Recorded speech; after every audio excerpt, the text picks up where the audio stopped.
you came back for the Lost Boys and the Hive. Lost Boys, those are good episodes too. I really love those episodes too.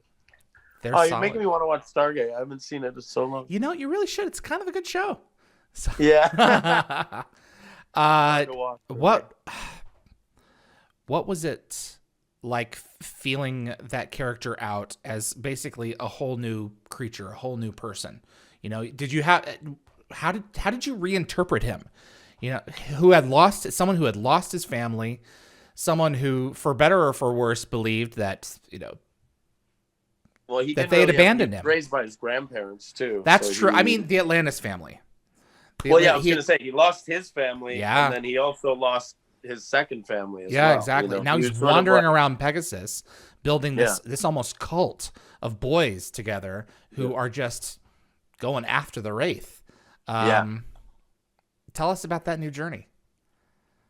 It was interesting to finally be given some meat and be able to do what I do. And I remember I was very excited about it. And I was also very sad about, at the time, not, you know, knowing that these were my last episodes.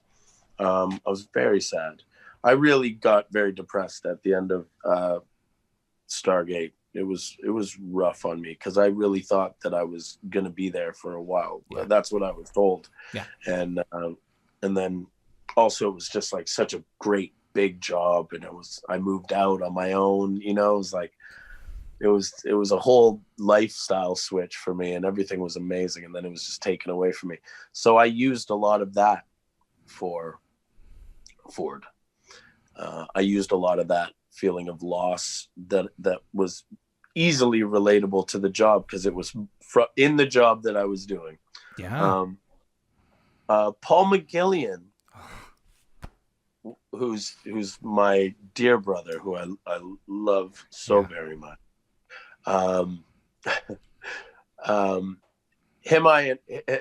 He and I and Rachel were very inseparable offset. We hung out all the time. We really loved to be together.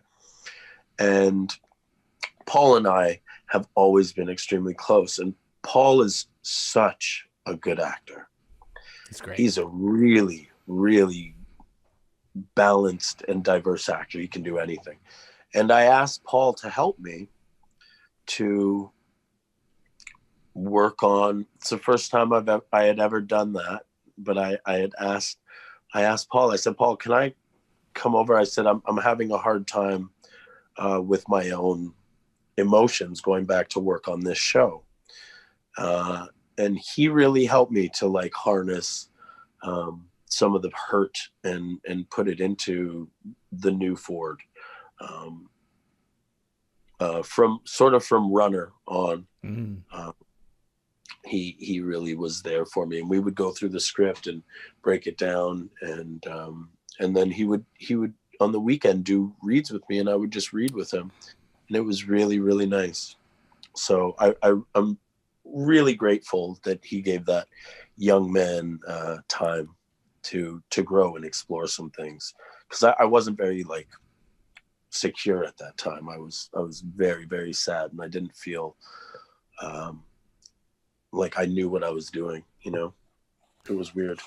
It's one of those difficult situations where, you know, you can't help but feel like on some level, you know, well, if I had only just done this, or, you know, or if they had only just given me this, then it would have worked. And programming, this stuff is so subjective. It goes in one direction and doesn't go in another. And, you know, you can't help as an artist, I'm sure, but take so much of that onto yourself, for better or for worse. Yeah.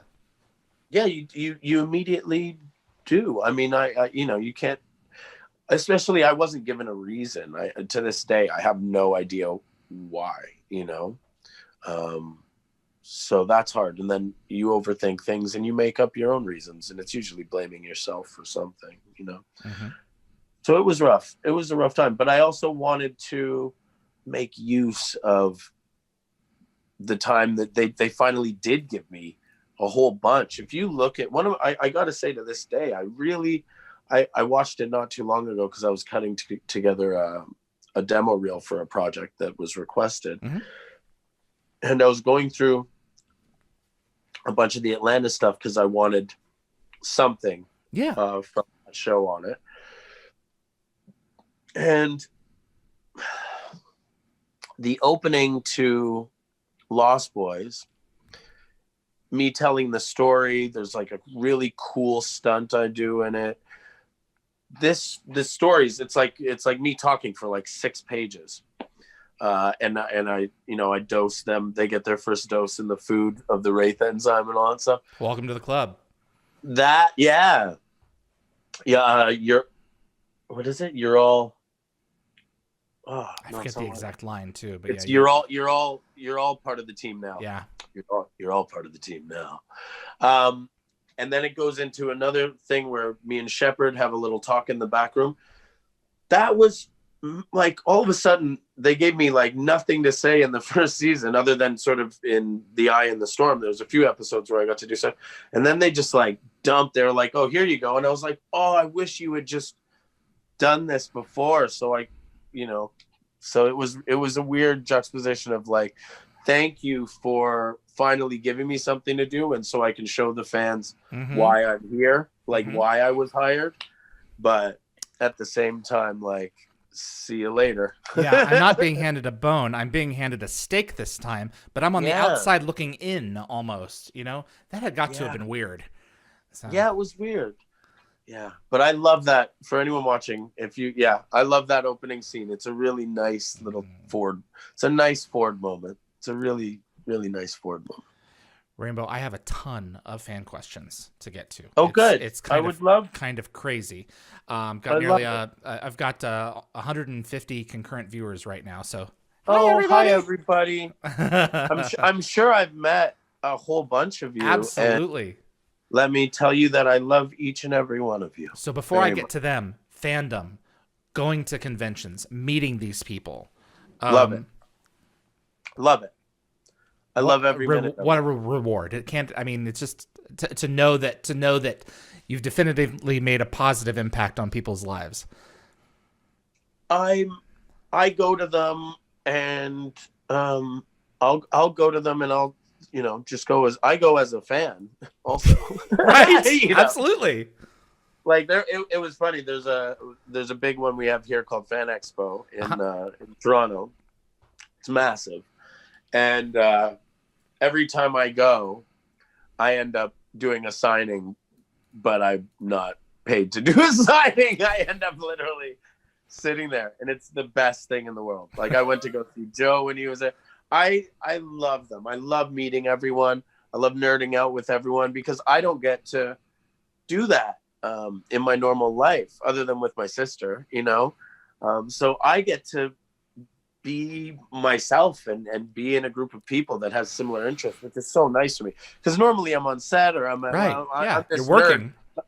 Yeah, I'm also, I can't talk my shit. You know what I mean? I just go play my Nintendo Switch in my trailer, and so it's great. I can't say how much I'm so grateful to have been on a few different sci-fi shows now, and meeting all the people and getting to talk about the things that we love is so special to me. I love it. I love it. I love it. I love it.